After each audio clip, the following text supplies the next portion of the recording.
नमस्कार,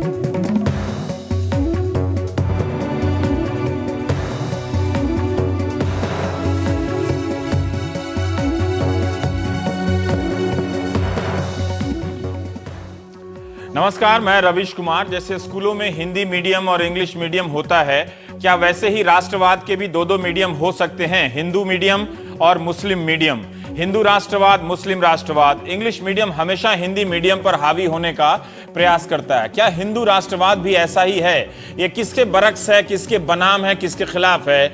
जब आप खुद को हिंदू राष्ट्रवाद कहते हैं, राष्ट्रवादी कहते हैं, तो भगत सिंह को कैसे देखेंगे जो नास्तिक थे? राष्ट्रवाद के तमाम प्रतीकों में से एक है ये झंडा। ऐसे कुछ प्रतीकों के जरिए हम राष्ट्रवादी भावनाओं को सार्वजनिक जीवन में व्यक्त करने का युद्धाभ्यास यानी ड्रिल करते रहते हैं। हजारों सालों की मानव सभ्यता में राष्ट्रवाद सिर्फ 200 सदी पुरानी अवधारणा है, मगर है शक्तिशाली और जटिल विचार। एक तय भौगोलिक सीमा के भीतर अलग अलग संस्कृतियों में बटे तमाम समुदायों को एक कल्पना से बांध देता है। राष्ट्र बनता है, बना बनाया हुआ नहीं मिलता। बनते बनते टूटता है और बचते बचते कुछ और हो जाता है। 20वीं सदी में ही राष्ट्रवाद का गुब्बारा फट चुका था। युद्ध करने वाले देश एक होने लगे थे। भारत की राजनीति में कई संगठन और कई लोग पिछले 80-90 साल से खुद को हिंदू राष्ट्रवादी कहते हैं। तब से जब भारत में आजादी का आंदोलन चल रहा था, उसमें शामिल लाखों लोग खुद को हिंदू राष्ट्रवादी नहीं कहते थे। हिंदू राष्ट्रवाद की दिक्कत यही है कि उसे भारत की आजादी के आंदोलन से मान्यता नहीं मिली, बल्कि उसकी भागीदारी पर ही सवाल खड़े हो गए। पर यह विचार अभी खत्म नहीं हुआ है, उभरता रहा हिंदी सिनेमा के डबल रोल वाले नायकों के किरदार की तरह। इंटरमिशन, इंटरवल के पहले विकास, इंटरमिशन के बाद हिंदुत्व के रूप में। 21वीं सदी भारतीय राजनीति का एक अधूरा ब्रांड है। जब 20वीं सदी 80 साल की हो गई थी, तब राजीव गांधी ने भारत को 21वीं सदी का सपना बांटा था। अब 21वीं सदी 13 साल की हो गई है, तो नरेंद्र मोदी 21वीं सदी को भारत की सदी बनाना चाहते हैं। 21वीं सदी की रेटिंग दुनिया की कौन सी एजेंसी करती है, उसके पैमाने क्या हैं, ये राजीव गांधी या नरेंद्र मोदी की पार्टी ही बता सकती है।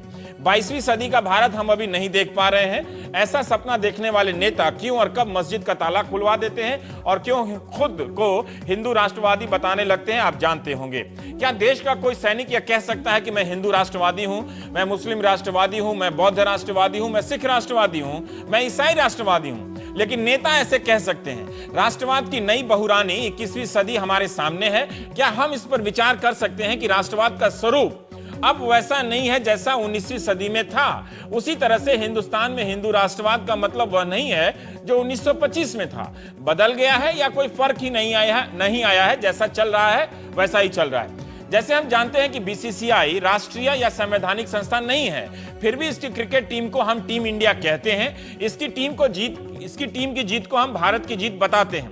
कई समाजशास्त्री लिखते हैं कि क्रिकेट भारत को एक सूत्र में पिरोता है, वे इसे क्रिकेट राष्ट्रवाद तक कह देते हैं। अब यही बीसीसीआई इस राष्ट्रवाद का क्षेत्रीकरण करती है। Chennai super king, Delhi Daredevils, king 11 Punjab, Mumbai Indian नाम की टीमें आ जाती हैं। इन शहरों के लोग अपनी अपनी टीमों का झंडा उठा लेते हैं। फरवरी में मुंबई इंडियन और जून में टीम इंडियन। कई विद्वानों ने कहा कि यह ग्लोबल दौर है। ग्लोबल दौर में नेशनल लोकल हो जाता है और लोकल ग्लोबल हो जाता है, सब अलबल हो जाता है। क्या इसी तर्ज पर राष्ट्रवाद का भी एक आईपीएल हो सकता है? हिंदू राष्ट्रवाद के बाद बंगाल राष्ट्रवाद, चेन्नई नेशनलिज्म, या उससे भी आगे बांग्ला मराठी राष्ट्रवाद, तमिल राष्ट्रवाद है भी। तमिल अस्मिता श्रीलंका के मुद्दों पर अपने ही भारत राज्य से टक्कर ले लेती है। राष्ट्रवाद के लिए जरूरी तत्वों में से एक है बाहरी और भीतरी दुश्मन की खोज। हिंदू राष्ट्रवाद किसके बनाम है? क्या यह सिर्फ इस संयोग पर आधारित है कि पैदा होने वाला हिंदू है और वह राष्ट्रवादी भी है? हिंदू के राष्ट्रवादी होने की डेडलाइन क्या है? 19वीं सदी के पहले वाला हिंदू भी क्या यही था? क्या तब हिंदू पहचान नाम की कोई चीज थी? जब नरेंद्र मोदी से पूछा जाता है कि आप हिंदू राष्ट्रवादी हैं या प्रो बिजनेस मुख्यमंत्री हैं, तो जवाब में कहते हैं मैं राष्ट्रवादी हूं, मैं देशभक्त हूं। कुछ भी गलत नहीं, मैं जन्मना हिंदू हूं, इसमें भी कुछ गलत नहीं है, इसलिए मैं हिंदू राष्ट्रवादी हूं और मैं विकासोन्मुख भी हूं। दोनों में कोई विरोध नहीं है, दोनों एक ही हैं। जम्मू कश्मीर के मुख्यमंत्री उमर अब्दुल्ला का पुराना बयान है कि मैं मुस्लिम हूं और मैं भारतीय हूं और मुझे इन दोनों में कोई फर्क नजर नहीं आता। मगर उमर ने यह नहीं कहा कि वे मुस्लिम राष्ट्रवादी हैं। अगर मुस्लिम राष्ट्रवादी कहते तो क्या हंगामा नहीं मचता? नरेंद्र मोदी हिंदुत्व और विकास को एक ही कहते हैं। क्या एक सामान्य से लगने वाला बयान है कि मैं हिंदू हूं, राष्ट्रवादी भी हूं और इज इक्वल टू हिंदू राष्ट्रवादी हूं? आज से दो वक्ता होंगे, दोनों इसके पक्ष विपक्ष या इसके बीच के मैदान में बोलेंगे। बहुत बातें छूट जाएंगी, टीवी में होता है, लेकिन कोशिश होगी कि आप इस मसले के कुछ पहलुओं को मोटा मोटी समझ सके। राकेश सिन्हा जी हैं, आप राजनीति शास्त्री हैं, आरएसएस पर आपकी पकड़ है। अभय कुमार दुबे हैं, आप संपादक हैं CSDS के। तो राकेश, पहला 1-2 मिनट 2.5 मिनट आप ही के नाम, हिंदू राष्ट्रवाद क्या है, क्यों है ये? देखिए, ये सवाल जो उठा हिंदू राष्ट्रवाद क्यों है, उसके पहले एक छोटी घटना बताता हूँ, क्योंकि ये सिर्फ राष्ट्रीय स्वयंसेवक संघ की विचारधारा से जुड़ा हुआ पहलू है।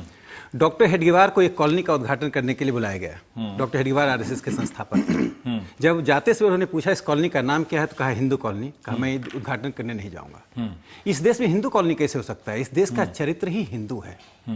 जब आरएसएस हिंदू राष्ट्रवाद या हिंदू की बात करता है, तो उसके पीछे 2 तर्क है कि भारत ही एक ऐसा देश है, जो मेरी जानकारी मेरे अध्ययन से होता है, जहां सभ्यता और राष्ट्र कोइंसाइड करता है, ओवरलैपिंग है। क्यों भारत ही ऐसा, क्यों एकमात्र ऐसा देश? बाकी अब जितने सभ्यताएं हैं उससे अनेक राष्ट्रों का जन्म हुआ है। भारत की सभ्यता से, सभ्यता और राष्ट्र, जो भारतीय सभ्यता था, जिसको आप भारतीय सभ्यता कर दें, हिंदुस्तान सभ्यता कर दें, इंडियन सिविलाइजेशन कह दें या हिंदू सिविलाइजेशन कह दें, नामों जिस नाम से आप पुकारें, उसका जो कंटेंट है वो सभ्यताई कंटेंट है। उसी सभ्यताई कंटेंट से राष्ट्र निकला, और उसी राष्ट्र के कारण हिंदू शब्द उन बृहत्तर सांस्कृतिक और सभ्यताई परिप्रेक्ष्य को प्रतिबिंबित करता है। इसी को देखकर संघ ने भारत को हिंदू राष्ट्र एडजेक्टिव के रूप में प्रयोग किया। देखिए, विचारधारा में और कार्यक्रम में अंतर होता है। हिंदू राष्ट्र एक कार्यक्रम, इसका अर्थ है कि संविधान में बदलाव करो, थियोक्रेटिक स्टेट बना दो। हमारा कोई संघ का, मतलब संघ का कोई कार्यक्रम संविधान बदलने का नहीं है। आप संविधान में समाजवाद जोड़ दें, इंदिरा गांधी ने समाजवाद जोड़ दिया, संविधान में सेकुलर सब जोड़ दें, हम मानते हैं भारत हिंदू राष्ट्र है। लेकिन एक बात है जो कमियां मैं बता रहा हूं, इस पर विवाद इतना क्यों है, और हम भी कभी कभी उस विवाद में हाशिए पर क्यों आ जाते हैं? उसका 2 कारण है। पहला कारण यह है कि हिंदू शब्द की जो एक व्यापक परिभाषा थी, उसमें संकुचन हुआ है। संकुचन के अनेक कारण होते हैं, जिस पर भी व्याख्या नहीं की जा सकती। ठीक है, आगे आप बोल सकते हैं। हाँ। दूसरा, जो हिंदू समाज में 1906 से लेकर 1947 का काल रहा, उस काल में अनेक ऐसी ताकतों का जन्म हुआ जो कि मुस्लिम राजनीति का प्रतिकार करने के लिए जन्म लिए। उन्होंने हिंदू राष्ट्रवाद शब्द का उपयोग किया।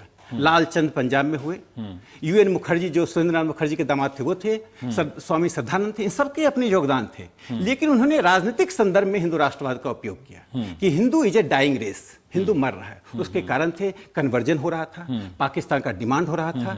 तो उसका प्रतिकार कैसे करो? तो संगठित करो, राजनीतिक रूप से करो, राजनीतिक प्रतिनिधित्व के कारण करो। इसके कारण हिंदू राष्ट्रवाद और राजनीतिक विमर्श होता रहा, लेकिन संघ ने अपने को उस विमर्श से अलग रखा है। इसलिए हिंदू महासभा की जो सोच थी और आरएसएस की जो सोच है, उसमें एक बुनियादी फर्क है। और उस फर्क को स्पष्ट नहीं होने का दूसरा जो मैं कारण बताया, एक तो संकुचन। संघ का जो बौद्धिक परिप्रेक्ष्य है, मैं मानता हूं कि 1925 से लेकर आज तक संघ एक एक्शन बेस्ड मूवमेंट बन गया, जो अपने कार्यक्रमों पर बहुत जोर देता, बल देता है। ट्राइबल क्षेत्र में काम करो, यहां काम करो, ठीक है। और आइडियोलॉजिकल जो अनफोल्डमेंट होना चाहिए विचारधारा को, शोध के द्वारा, अपने इतिहास के द्वारा, अपनी व्याख्या के द्वारा, उसमें संघ में कमी रही है। इसको संघ स्वयं अब स्वीकार कर रहा है।